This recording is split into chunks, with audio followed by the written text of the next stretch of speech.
Si en 2025, tu fais partie de ces personnes-là qui continuent à envoyer leur CV au hasard sur Indeed sans rien changer, j'aimerais te dire que tu perds ton temps et tu perds ton énergie. Parce que tout ça ne marche tout simplement plus. Ton CV, il n'est même pas consulté par un humain. Ce sont des machines qui s'en occupent.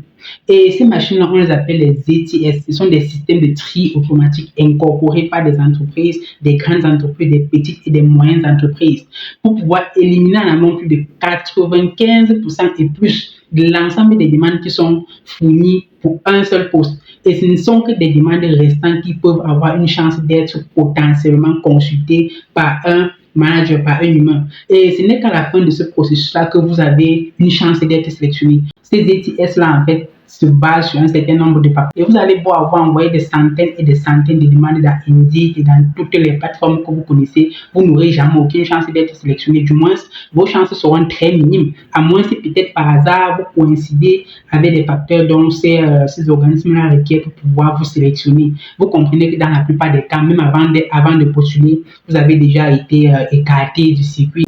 Alors, dans cette vidéo, aujourd'hui, nous allons bien évidemment parler de ces facteurs-là, parler de la façon dont ces ETS-là font pour pouvoir éliminer vos candidatures. Et bien sûr, j'aimerais qu'à la fin de cette vidéo, chacun d'entre vous soit capable de pouvoir ressortir un CV sur ces mêmes facteurs dont nous allons étudier aujourd'hui et de pouvoir avoir une chance ou d'augmenter considérablement ses chances d'être sélectionné effectivement. Et bien évidemment, ceux qui ne sont pas encore abonnés, n'hésitez surtout pas à le faire, ça nous aide beaucoup pour le référencement de la chaîne. Et activez la cloche pour ne manquer aucune de nos nouvelles vidéos. Aujourd'hui, nous allons donc étudier ces facteurs-là et nous allons utiliser 3 outils d'intelligence artificielle pour rendre notre CV invulnérable afin de lui donner un maximum de chances de pouvoir se trouver dans les 5% des demandes qui n'ont pas été éliminées à l'étape de présélection par les robots. Et pour cela, nous allons utiliser les mêmes robots pour pouvoir faire ce travail-là. Alors, il y aura basiquement 2 méthodes. La première méthode, elle est un peu plus compliquée, mais gratuite. Et la deuxième méthode, il va falloir utiliser des applications payantes. Donc, j'ai fait l'effort, en fait, de trouver les mêmes versions de ces applications-là, mais gratuites. Et il y a bien évidemment des versions payantes pour ceux qui auront de l'argent pour souscrire à ces applications-là. Et je sais que la plupart des personnes qui suivront ces vidéos, ce seraient des personnes qui n'ont peut-être pas de boulot, qui veulent changer de boulot. Et si vous n'avez pas de boulot, je suppose que ça veut dire qu'il n'y a pas assez d'argent. Donc, c'est la raison pour laquelle je me suis battu à faire les deux méthodes pour pouvoir vous aider effectivement à ne pas avoir de blocus quant à arranger votre CV de telle façon que le CV puisse avoir une chance d'être vu par le recruteur. Et pour pouvoir en fait exploiter cette méthode de façon optimale, nous allons devoir appliquer un job ensemble à travers Indeed. Nous allons faire l'effort de couvrir l'ensemble des étapes jusqu'à la soumission de la demande. Et à chaque fois d'utiliser ces mêmes outils-là pour essayer de comparer et d'optimiser notre CV afin d'arriver au niveau où l'ETS est en train de nous demander d'être, c'est-à-dire minimum 70% d'éléments de comparaison avec le job description.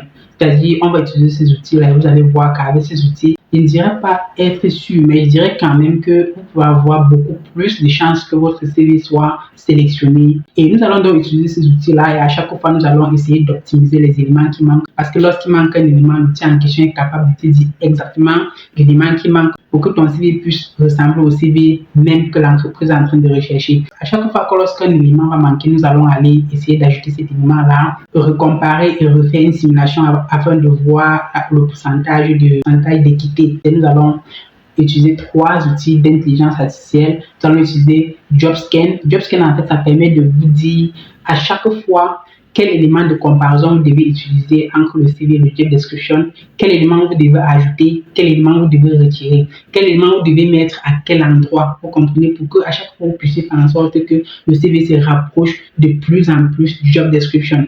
Et nous allons utiliser également Write Human pour faire en sorte que l'ensemble des éléments que chaque GPT va nous donner, nous transformons d'abord ça. S'ils veulent utiliser un système de détection pour déterminer si notre CV a été écrit par une intelligence artificielle ou bien par un humain, ils ne vont rien trouver. C'est pour ça que nous utilisons Write Human ici. Et enfin, nous allons utiliser ChatGPT pour bien évidemment pour des demandes de base. Donc, sans plus tarder, nous allons commencer. Nous voici sur Indeed et nous allons en créer un job au hasard. Bon, nous allons taper Bilingual Customer Service et c'est un choix stratégique parce que vous devez comprendre que ici, dans les gens, peu de gens parlent français et déjà, si peu de gens parlent français, que vous êtes capable de parler français, c'est déjà un très gros avantage. Donc, il faut toujours capitaliser sur des boulots bilingues, sur des boulots que le français est demandé. Et c'est vrai aussi que dans les faits, lorsqu'on dit Bilingual Customer Service, le français est toujours très peu, c'est très minoritaire. En réalité, c'est l'anglais que vous utilisez, mais n'empêche que si on dit bilingual, vous êtes avantagé, vous qui parlez français, c'est déjà un asset, c'est déjà un actif pour vous. Donc, nous allons taper Bilingual Customer Service à Indeed. Ok, prenons ceci par exemple, parce que voici un boulot ici, représentant du service à la clientèle. C'est dans une banque, Royal Bank of Canada. Et nous verrons ici que voici job description. Il dit on doit être, on doit pouvoir parler français et anglais. Bon, voici le job description et il disait qu'on doit avoir tout ça, on doit avoir la capacité de travailler indépendamment, les compétences de gestion organisationnelle, résolution de problèmes avérés, avoir la compétence exceptionnelle à travers le téléphone et tout ça, comme vous pouvez le constater. Bon, maintenant ici, euh, chez les requirements, ils disaient qu'on doit être fluent en anglais et en français, on doit avoir au moins 6 mois d'expérience en customer service, on doit être flexible. Ce sont des mots clés, vraiment, pouvoir être flexible. Euh, ok. Ce qui se passe, c'est que lorsque vous voyez une description pareille, vous ouvrez directement l'application si vous allez ouvrir Job Scan. Vous allez ouvrir Job Scan Canada. Et à ce niveau, si vous cliquez sur Check my resume for free, parce qu'il y a une version. Donc, vous ouvrez jobscan.co, vous venez ici, à ce niveau-ci.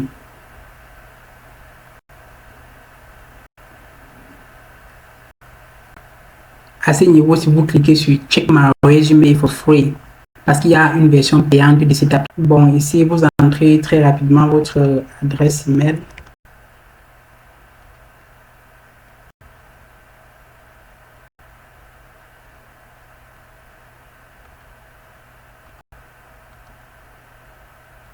Vous pouvez utiliser un mot de passe sécurisé ou créer votre mot de passe, ça dépend de vous.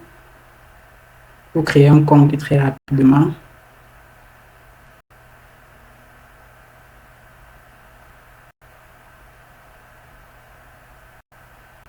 Vous venez vous sélectionner sur Free Continue et ça va vous amener dans cette page ici. Ok, got it. New Scan. Vous cliquez sur New Scan.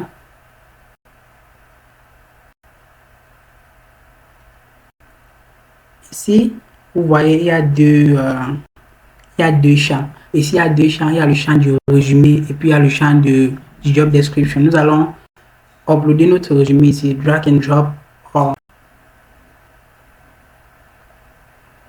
Vous importez votre résumé ici très rapidement. Pour ce poste-là en question, ça c'est le résumé que j'ai fait pour ce poste-là en question avant de découvrir l'outil JobScan. Donc nous allons importer notre résumé ici et nous allons aller copier le job description et venir coller ici pour que ça puisse faire une comparaison pour nous dire à quel pourcentage nous sommes.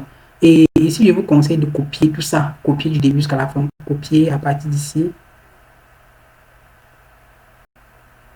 Ok. Tâche requise, vous copiez à partir d'ici jusqu'en bas, interagir de façon proactive avec les banques et tout, vous copiez tout.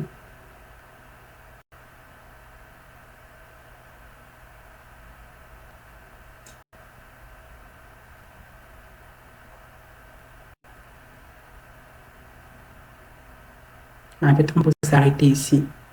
Vous copiez,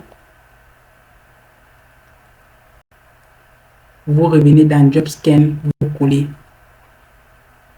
Job Description, vous collez ça ici et puis vous scannez pour voir à quel pourcentage de compatibilité vous vous retrouvez.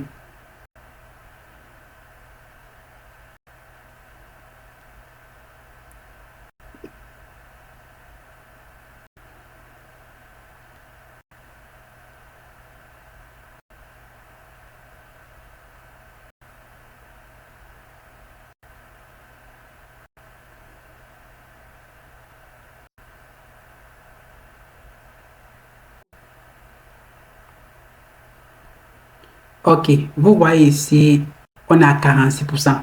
Nous sommes à 46% et il faut qu'on atteigne la zone verte ici pour pouvoir espérer être sélectionné, pour pouvoir espérer que l'ETS n'élimine pas notre candidature, n'élimine pas en fait notre résumé. Donc on va devoir arranger certains éléments dans ce résumé ici pour que ça atteigne en fait le job description. Donc ici en fait, vous voyez ici, voici les éléments sur lesquels JobScan se base pour pouvoir calculer cette compatibilité-là. Voici le premier élément, searchability. Il s'agit en fait d'un indice que les employeurs, que le recruteur utilise souvent pour pouvoir vous retrouver. Ça peut soit être basé sur les mots-clés ou le job description ou le titre du boulot en question.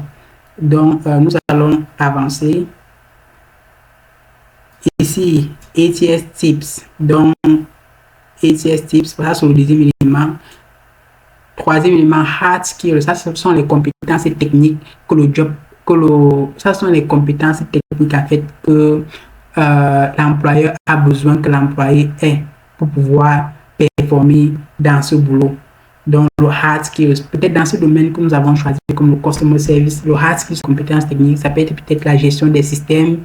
La gestion des systèmes, ça peut être l'utilisation de Microsoft Office, Microsoft Word, PowerPoint, Excel, tout ça, Teams, Microsoft Teams. Ça peut être que ce genre de compétences-là qu'on demande. Ou d'autres compétences comme CRM, les logiciels de comptabilité, ces logiciels-là qu'on utilise pour pouvoir gérer aussi une grande majorité de personnes. Autre chose. Ici, vous voyez, il y a les recruiter tips et ici, détail and advice. Ici, upload, inscrire, OK, upload and rescan. Ici, ça s'agit en fait, à chaque fois que vous avez ajouté un élément, vous pouvez venir sur l'option là où vous importez encore le CV pour pouvoir rescanner à nouveau, pour voir si ça obéit maintenant à ce que vous recherchez. Donc, ok, je pense que c'est tout. Donc, voici en fait les éléments sur lesquels JobScan se base pour pouvoir analyser votre CV en rapport au job. Vous voyez, il y a 4 problèmes qu'on doit. Vous voyez, il y a 4 issues to fix. CHB, il y a 4 issues to fix. 4 issues to fix. Hard skills, vous avez 11 issues to fix. Soft skills, 4 issues to fix. Relative, 3 issues to fix. Tout ça là, vous allez devoir prendre ça pas à pas progressivement afin que votre CV passe de 46% et arrive au minimum à 71% sur la zone verte. Si ça arrive déjà à 71 ou à 75%, du moins dans la zone verte, vous pouvez déjà postuler et espérer qu'on puisse vous contacter. Donc, ce que nous allons faire pour pouvoir améliorer notre CV, c'est que nous allons améliorer chacun de ces éléments-là. Skill comparison, vous voyez sur le hard skills, parce que voici le hard skills ici là. Voici le hard skills ici, high score impact. Donc, c'est ça qui impacte beaucoup plus le score. Nous allons commencer par résoudre ça en priorité. Et comment est-ce qu'on résout ça? Vous venez juste ici. Ils ont dit, ils veulent des compétences dans le management, ils veulent des compétences en French. Dans le job description, on veut 3 compétences en management, on veut 3 compétences en PR. Ici, c'est public relations publiques. Management, on veut 2 compétences French, 2 exceptional client service, client relationship, tout ça. Donc, il y a en fait jusqu'à 11 compétences ici qu'on doit retrouver dans notre CV pour ce seul job. Vous comprenez? Pour que le 46% cela puisse aller dans la zone verte. Et c'est ça notre but. Notre but, c'est que le 46% là puisse aller dans la zone verte. Et pour qu'on y arrive, on va devoir changer, on va devoir modifier un certain nombre d'éléments. Donc, ici, en question, on va copier les skills. Vous voyez ici, on a skill comparison. Copions le skills. On copie le skills. On part dans ChatGPT. OK? On va aller dans ChatGPT. On ouvre très rapidement ChatGPT. On va demander à ChatGPT de nous donner. Donc, en fait, avant même d'arriver à ChatGPT, je vais d'abord vous montrer très rapidement le CV en question. Donc, voici le CV ici. Et Faites toujours en sorte que le CV ne dépasse pas 2 pages. Si c'est trop, c'est 2 pages. Voici le CV ici. Et la meilleure façon, le meilleur endroit pour mettre le hard skills, pour faire en sorte que vos hard skills apparaissent, c'est à ce niveau-ci. Vous allez venir à ce niveau-ci au niveau des highlights of qualification. Donc, vous allez venir au niveau des, juste en bas du professional summary. Bon, disons, ça là, c'est le professional summary ici. Juste en bas de professional summary, il y a highlight qualification. Vous allez venir au niveau de highlight qualification. Vous,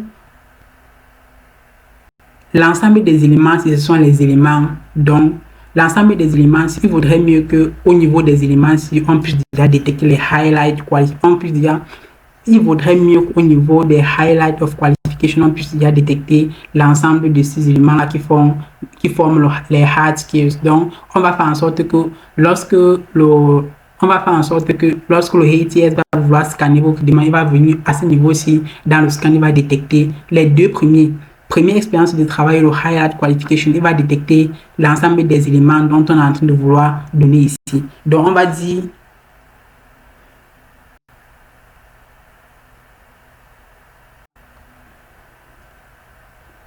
demander à ChatGPT de nous. OK, on va demander des highlight qualifications qui contiennent l'ensemble des éléments que l'on vient de sélectionner là. Donc, on va demander ça à ChatGPT, il va nous donner des phrases. Donc, besoin de highlight qualification contenant chacune des éléments suivants en anglais. Et puis, on colle ce qu'on a copié. CTRL V, on colle ce qu'on a copié là.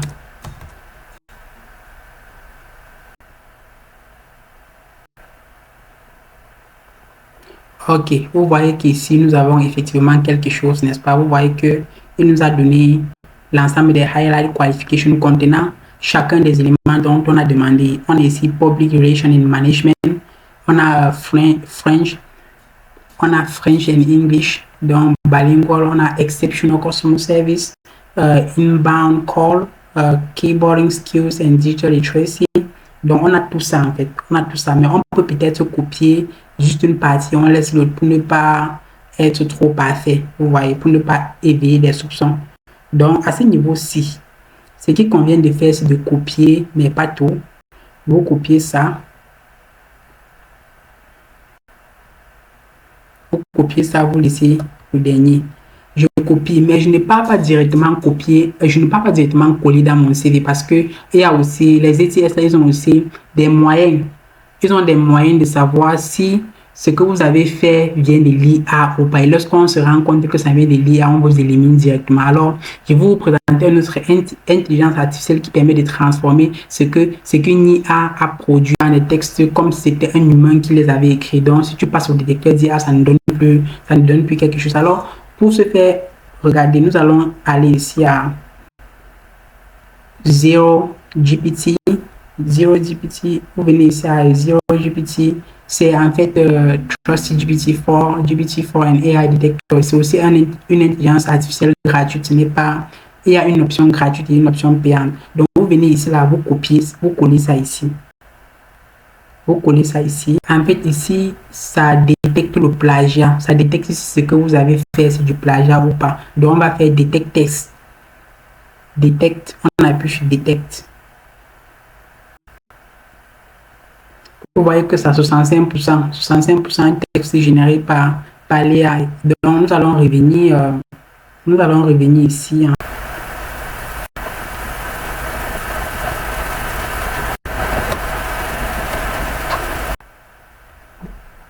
Ok, vous pouvez voir ici que c'est jusqu'à 65%, 65,2% généré par l'IA. Donc, nous allons revenir ici à Write Human pour essayer de rendre ça indétectable à l'IA. Nous allons poster ça pour restructurer le texte en question. Donc, nous allons coller ça ici. CTRL V. Bon, il y a aussi une autre option ici. N'est-ce pas? Vous pouvez venir ici choisir parce que vous pouvez choisir l'option que vous voulez. Parce que ici, vous allez voir, il y aura professionnel, standard, académique. Je vous conseille de choisir professionnel pour que c'est écrit ça en des termes vraiment professionnels.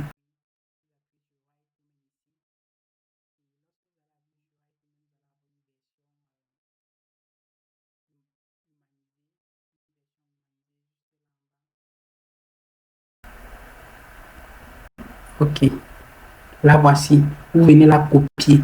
Bon, maintenant, rendez-vous compte d'une chose. Retournons encore à 0 GPT pour localiser. Vous allez voir que le texte sera à 100% humain ou à 0% robotisé. Donc, revenons ici et vous voyez que c'est bien bon. On est déjà à 18,97%. On peut aller mettre ça comme ça ne va pas poser de problème parce qu'il ne faut pas que ce soit trop parfait. Donc, en allant coller ça, on ouvre très rapidement notre CV et on poste ça là, ici. Donc, on supprime tout ceci et on le met là, tout simplement. Et le reste de l'espace, vous venez ici, vous supprimez ça avec la souris, double-clic, faites double-clic et vous supprimez, double-clic, vous supprimez, ainsi de suite, ainsi de suite, ainsi de suite, vous supprimez et vous enregistrez, CTRL S. Bon, maintenant, ce qu'on va faire, c'est qu'on va aller vérifier le nouveau pourcentage. On va aller uploader ceci et vérifier le nouveau pourcentage de compatibilité. Donc, on appuie sur Upload, ici, Upload and Rescan, et pour voir notre nouveau pourcentage de compatibilité. OK?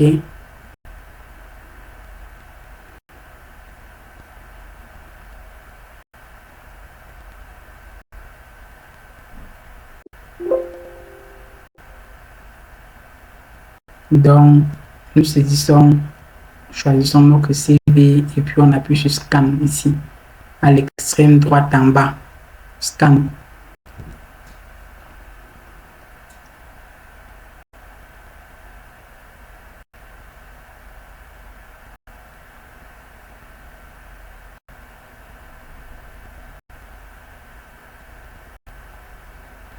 Nous sommes quittés de 58, nous sommes quittés de 45, nous sommes quittés de 45 à 60%. Donc, l'objectif, c'est d'arriver à cette zone, c'est la zone verte. Donc, au niveau des hard skills, il manque 8 problèmes à résoudre. S'il manque 8 problèmes à résoudre, nous allons procéder comme suit. Il manque 8 problèmes à résoudre. Alors, au niveau des soft skills, on appuie sur les soft skills, on voit que ce qui est à résoudre, en fait, c'est ici, à ce niveau. Il y a des compétences de ability to work independently, problem solving skills, time management, multitasking and friendly. Donc, nous allons essayer de copier l'ensemble de ces éléments-là et d'aller créer le professional summary avec. Vous comprenez? OK. Donc, le résumé là, le petit résumé qui est en haut, c'est ça que nous allons essayer de créer à ce moment-ci avec ça. Alors, nous revenons très rapidement à ChatGPT. Nous revenons très rapidement à ChatGPT.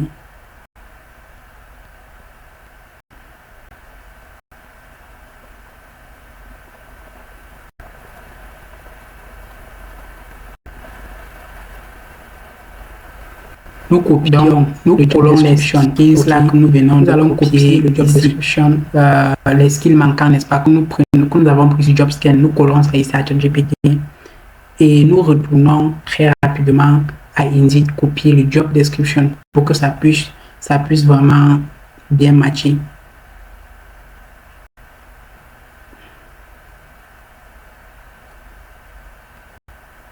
Vous venez ici.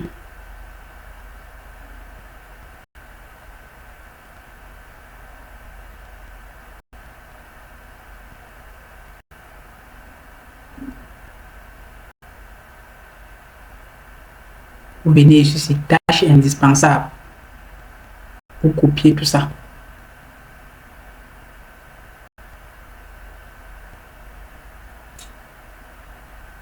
Vous copiez, OK.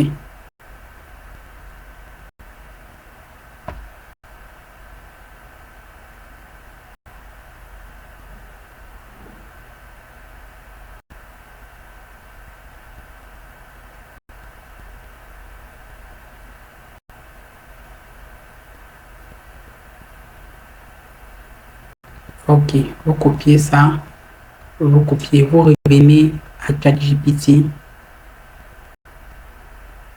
vous dites 2 points, parce que ici en haut, ce sont les compétences que nous avons copiées, les compétences qui nous manquaient. Vous dites 2 points et vous collez le texte ici en bas. Vous collez tout ce que le job description là en bas, CTRL V. Et puis, vous écrivez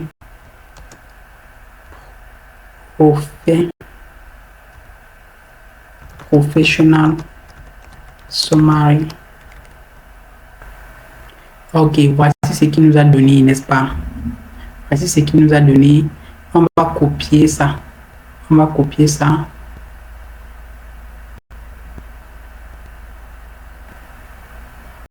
On va copier ça et aller à...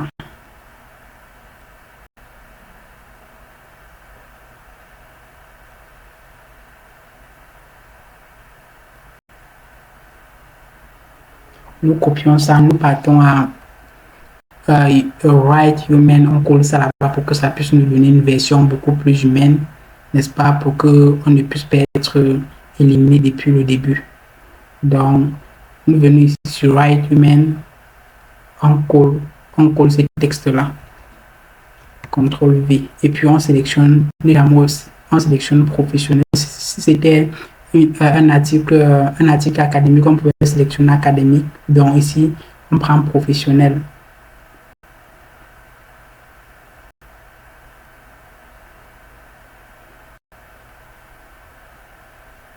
Donc vous voyez qu'ici, Humanize nous a donné une version de Professional Profile qu'on va copier, n'est-ce pas?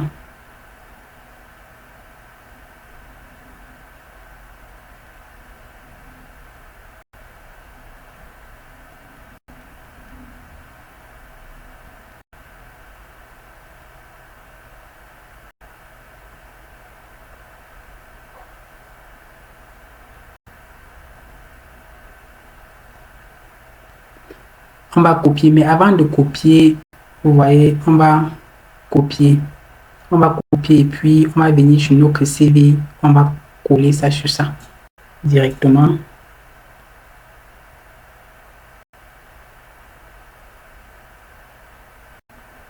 On va coller ça ici. Et puis les espaces-ci, on va retirer ce qu'il nous a donné. On va copier ça. On va copier ça.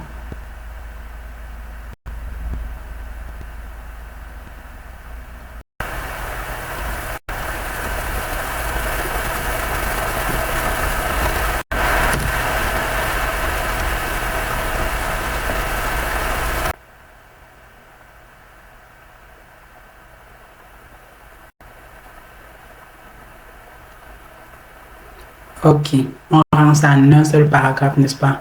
Et les I am proficiency, tu dois supprimer parce que ça ne se dit pas dans le professional summary. Tu supprimes demonstrated. Ok, passionate, tu enlèves I am, tu mets juste passionate. Ok, bon, maintenant nous allons enregistrer. Nous allons enregistrer et voir le taux de compatibilité que nous avons eu en faisant ça.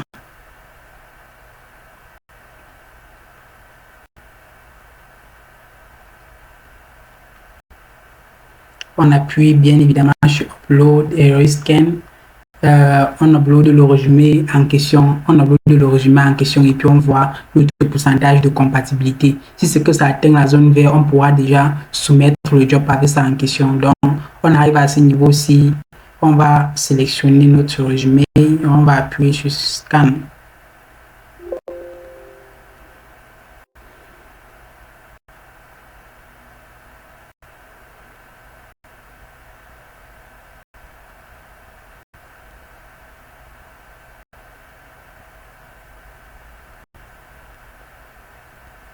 Ok, nous sommes à 73%, c'est très bon, nous sommes à 73%. Et on voit que au niveau de type recruiter tips, on a 4 issues, on a 4 issues to fix, we have 4 issues to fix, so we have to handle it. On clique sur ça et on vient ici, job level match. On voit ici no specific experience and align responsibility, measurable. We found one mention measurable result in your resume. Consider adding at least 5. Okay, web presence. Count 4 there, which is under that suggested. Okay, consider adding a website. Consider adding a website or linking URL to build your web credibility. Donc ici on va devoir mettre notre adresse LinkedIn. Donc on va créer un compte LinkedIn et mettre notre adresse sur notre résumé pour augmenter notre score. Et autre chose sur ce secteur, sur cette section, c'est que à ce niveau, c'est Job Match Level C. Donc, allons d'abord résoudre ce problème. Du compte LinkedIn. On va aller très rapidement copier l'adresse de mon compte LinkedIn et venir coller ça sur notre résumé. On va refaire une simulation pour voir à quel niveau est-ce qu'on se trouve. Donc ici, nous sommes dans le compte. On va copier ce lien. Nous allons le copier.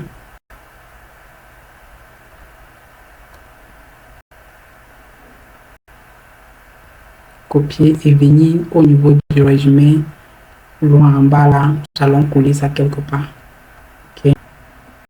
Donc ici, très rapidement, on peut insérer autre chose. Un petit tableau.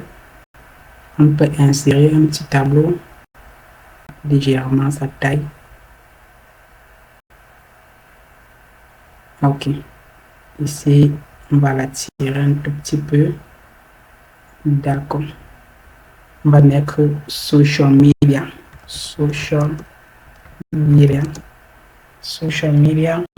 et puis juste en bas on va coller l'adresse LinkedIn en question, l'URL. Voici ça ici. On enregistre, CTRL S. Ok, on va aller rescanner une nouvelle fois. Vous voyez qu'en réalité, ces choses-ci sont très...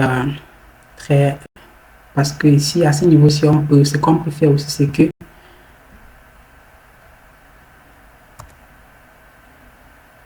Donc, faisons comme ça, l'email.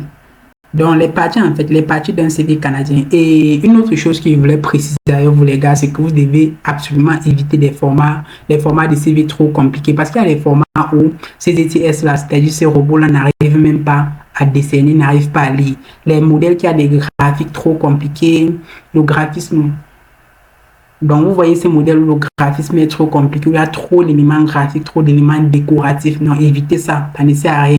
Prenez un modèle simple comme ça. Dans ce modèle simple, vous avez quelques éléments principaux, je dirais 5 à 6 éléments principaux. Vous avez cette zone ici en haut qui représente en fait la zone en question, une zone. Donc, vous avez cette zone-ci. On peut avoir ici, bien évidemment, voici un premier élément. Vous avez la première zone ici qui contiendra le nom, qui contiendra le numéro de téléphone, l'adresse email et puis le lieu de résidence. Ou vous pouvez tout simplement mettre votre adresse postale et ça fera l'affaire parce que ça vous identifie exactement où vous êtes. Donc, nous allons mettre cette zone-ci.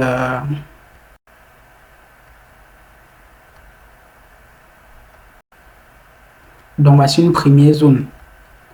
Une première zone que nous mettons en rouge. Donc, il y a cette zone-ci là qui contient tous ces éléments. Après, il y a le Professional Summary. Donc, c'est la deuxième zone, la zone ci. La zone ci, en fait, qui contient ces éléments-ci. Nous allons mettre ça en vert, tout simplement. What?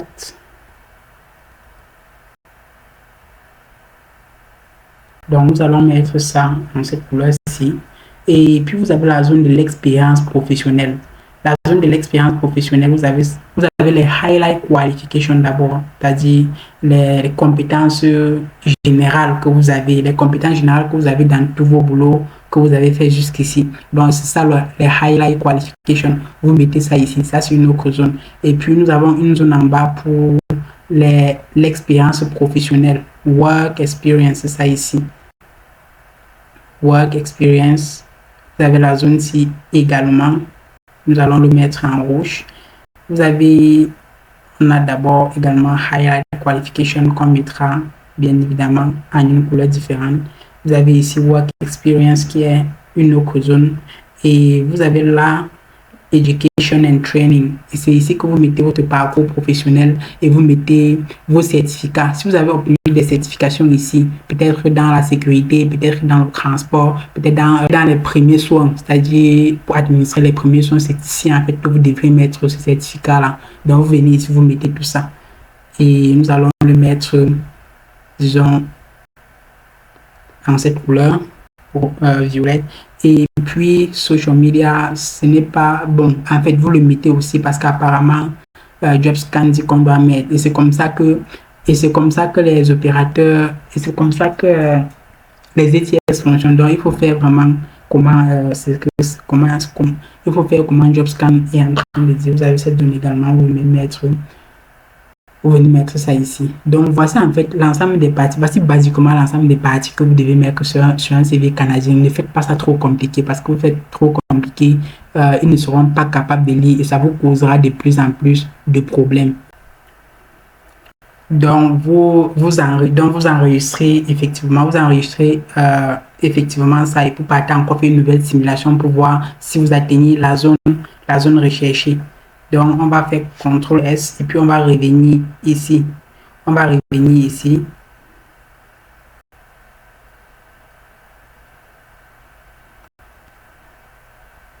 aller une fois de plus à JobScan et faites très attention parce que vous n'avez pas un nombre de scans illimité. Vous avez la version gratuite, le nombre de scans est limité en fait. Je crois que c'est limité à 5. Peut-être à 5, donc faites attention, vous devez être vraiment précis et concis sur ce que vous essayez de faire. Vous venez encore, vous allez vous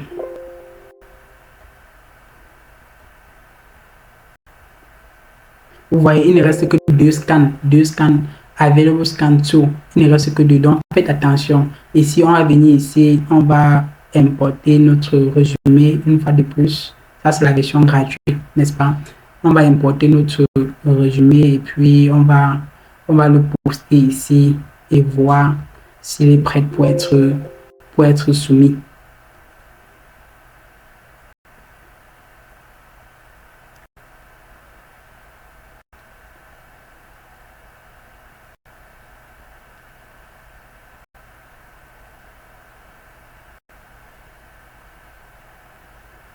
Soit 13%. Bon, là, j'ai bien peur que je n'ai plus de scan disponible. Bon, mais vous pouvez continuer vous-même à le faire, vous voyez, parce qu'il ne reste ici, je crois qu'il ne reste que 2%. Ça doit être 75%. Le minimum, c'est 75%. Donc, une fois que vous avez atteint 75%, une fois que la zone ci, parce que lorsque vous allez atteindre 75%, ça va devenir en fait vert. Et voici les problèmes qui restent à résoudre. For issue, searchability, for issue. Donc, vous pouvez venir ici encore essayer de comprendre. We did not find an address in your resume. Recruiter use your address to validate your location for job match. Donc, ils disent qu'ils n'arrivent pas à trouver mon adresse dans mon CV. C'est pas pourquoi, pourtant, j'ai mis mon adresse dans mon CV. Ils disent qu'ils n'arrivent pas à chercher mon email.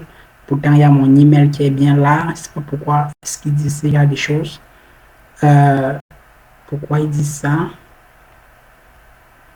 I don't understand.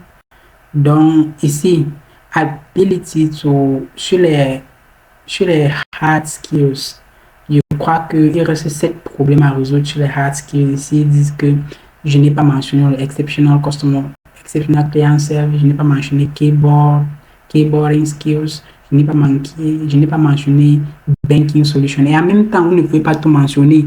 On cherche juste des conférences transférables à votre ancien job. Donc, ce n'est pas un truc que vous allez copier-coller. Donc, je suppose que vous allez trouver un moyen de résoudre 2 autres problèmes supplémentaires ici et d'arriver à 75%. Le but, c'est d'arriver à 75% minimum. Vous comprenez, minimum. Donc, d'être vert dans la zone verte. Lorsque vous êtes dans la zone verte, vous pouvez être rassuré que votre CV pourra potentiellement passer lors des examens de triage, lors de l'étape de sélection pas des ETS. Et lorsque vous avez atteint cela, vous téléchargez juste le CV là en question, puisque c'est un bon CV. Si c'est que ça atteint 75%, ça voudra en fait dire que c'est un bon CV. Vous venez, vous partez maintenant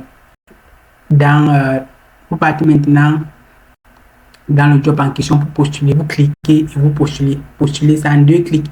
Pourtant, avant, lorsque vous venez ici, c'était juste vous cliquez sur postuler. Vous pouvez faire comme ça là, peut-être pour 20 jobs par jour, mais vous n'obtenez jamais aucune réponse. Vous voyez tout le travail qu'il y a à faire juste pour pouvoir avoir une chance d'être contacté pour un seul job. C'est un travail qui peut vous prendre 1 ou 2 heures, mais vous pouvez être rassuré à la fin des 2 heures là d'avoir beaucoup de chances d'être appelé pour un seul boulot. Vous n'avez pas besoin de faire 2 boulots lorsque vous faites ce travail-ci. Vous postulez juste à un seul boulot ou vous cherchez 2 boulots dont la description se ressemble vraiment beaucoup. Comme ça, vous n'aurez pas fait beaucoup de modifications. Vous comprenez? Lorsque vous allez entrer dans la simulation, ça va vous montrer qu'il ne vous reste pas beaucoup de choses à rectifier. Vous allez rectifier, puis vous allez postuler. Vous allez avoir beaucoup de chances d'être contacté.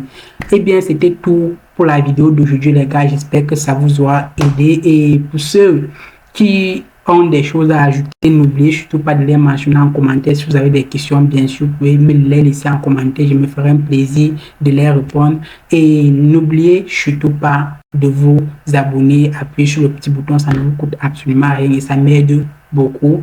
Et à la prochaine.